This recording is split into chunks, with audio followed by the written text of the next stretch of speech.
Belalang yang dulu ditakuti petani karena merusak seluruh panen kini diternakan dalam jumlah besar, bukan untuk dimusnahkan, melainkan untuk dimakan.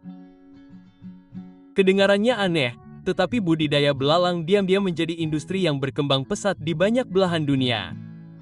Dari hama yang dibenci menjadi makanan super, belalang kini dihargai karena kaya akan protein, rendah lemak, ramah lingkungan, dan yang terpenting, sangat menguntungkan. Namun, bagaimana belalang sebenarnya dibudidayakan? Apa yang mereka makan? Bagaimana mereka berkembang biak? Dan bagaimana makhluk kecil ini bisa masuk ke dalam menu restoran gourmet? Bergabunglah dengan saya saat kita menyelami perjalanan belalang yang menakjubkan dari menetas hingga panen, dari ladang hingga ke piring di dalam revolusi pertanian yang berkembang pesat.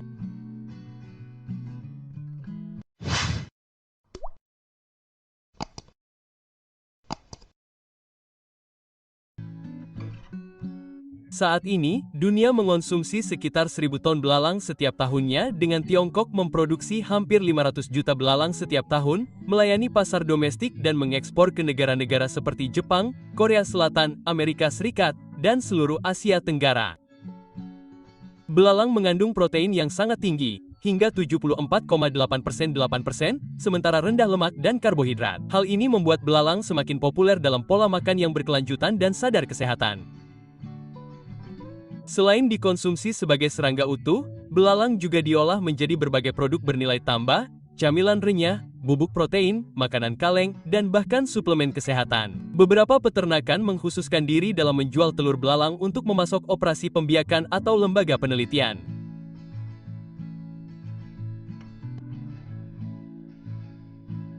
Dengan siklus hidup yang pendek, biaya produksi yang rendah, tingkat reproduksi yang cepat, dan pasar yang terus berkembang, peternakan belalang dianggap sebagai sektor baru yang menjanjikan di masa depan pertanian.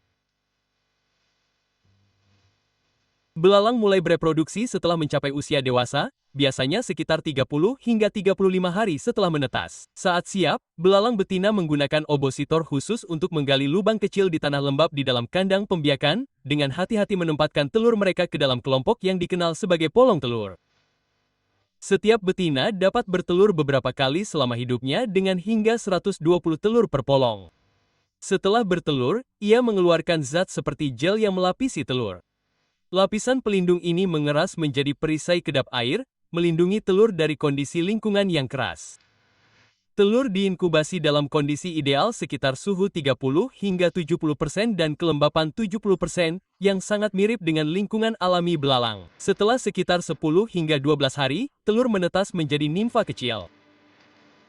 Segera setelah menetas, belalang muda dipindahkan ke area ruang pemeliharaan terpisah yang dijaga pada suhu stabil, kelembapan yang tepat, dan pencahayaan yang lembut. Tahap awal ini sangat penting karena nimfa belalang membutuhkan kondisi ideal untuk berganti kulit dan pertumbuhan yang cepat.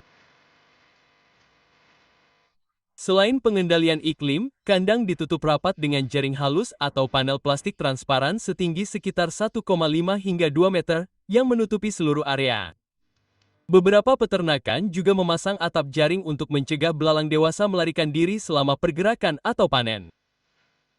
Makanan mereka sebagian besar terdiri dari daun-daun muda, rumput segar, tunas jagung muda, dan berbagai tanaman asli yang kaya nutrisi. Sumber pakan ini dipanen setiap hari dari padang rumput sela dan ladang jagung di sekitar peternakan. Berkat sistem pencernaannya yang serbaguna, belalang dapat mengonsumsi berbagai macam materi tanaman yang membantu mereka beradaptasi dengan lingkungan yang beragam. Belalang mencapai usia dewasa dalam waktu sekitar 30-35 hari, yang menjadikannya waktu yang ideal untuk panen. Setelah mencapai ukuran optimal, kawanan belalang dikumpulkan menggunakan jaring, wadah plastik, atau alat penghisap khusus. Proses panennya cepat dan lembut, sehingga meminimalkan bahaya bagi serangga, terutama bagi belalang yang ditujukan untuk pemrosesan kualitas ekspor. Setelah dikumpulkan, belalang disortir. Belalang yang berkualitas tinggi dikirim untuk produksi pangan seperti pengeringan, pengalengan, atau penggilingan menjadi bubuk protein, sementara yang lain dapat digunakan sebagai pakan ternak atau didistribusikan ke peternakan lain. Saat ini, di banyak fasilitas modern, seluruh proses mulai dari inkubasi telur dan pemeliharaan hingga pemanenan dan prapemrosesan diotomatisasi dan dipantau secara ketat. Hasilnya, setiap siklus pertanian dapat menghasilkan jutaan belalang, membantu memenuhi permintaan global yang terus meningkat akan protein serangga yang berkelanjutan.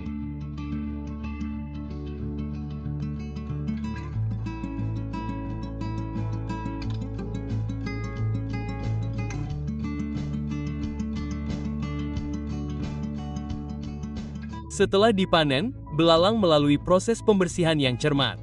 Belalang dibilas dengan air bersih dan terkadang dengan larutan garam ringan untuk menghilangkan kotoran dan bau. Kemudian, belalang direbus sebentar dalam air panas selama sekitar 30 detik untuk mensterilkan dan melunakkan tubuhnya.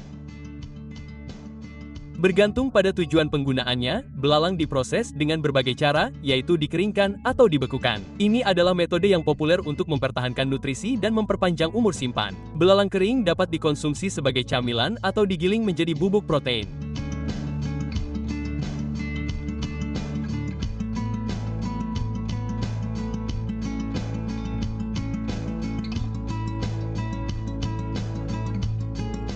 Belalang kalengan dibumbui dan dikalengkan dalam minyak atau air garam, produk yang sudah diekspor ke negara-negara seperti Jepang, Korea Selatan, dan AS.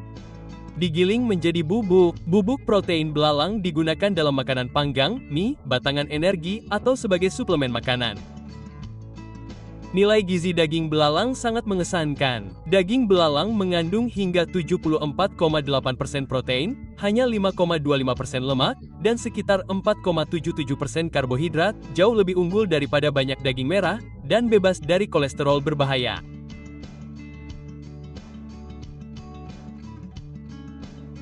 Selain itu, belalang juga digunakan dalam suplemen nutrisi dan kosmetik karena kandungan kitennya yang tinggi, senyawa yang dikenal untuk generasi sel dan sifat antioksidan. Dari camilan renyah dan semur gurih hingga produk fungsional kelas atas, belalang terbukti menjadi kekuatan yang berharga di pasar pangan berkelanjutan global.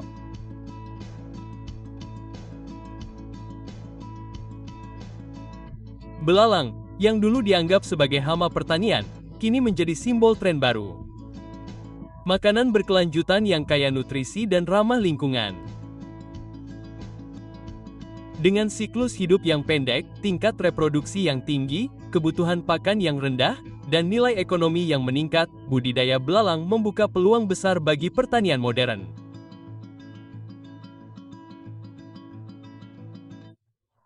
Dari telur kecil hingga kawanan belalang dewasa, dari peternakan kecil hingga fasilitas pemrosesan otomatis, semuanya berkontribusi pada rantai nilai yang terus berkembang. Hal ini tidak hanya membantu petani meningkatkan pendapatan mereka, tetapi juga menawarkan solusi untuk tantangan global seperti ketahanan pangan dan perubahan iklim.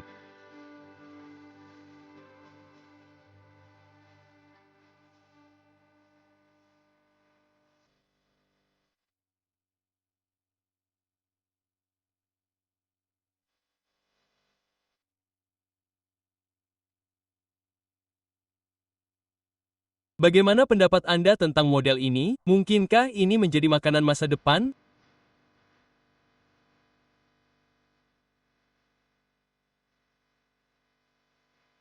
Jika Anda merasa perjalanan ini menarik, jangan lupa untuk menyukai, berlangganan, dan membagikan video ini untuk bergabung dengan kami saat kami terus menjelajahi inovasi pertanian yang menarik dari seluruh dunia.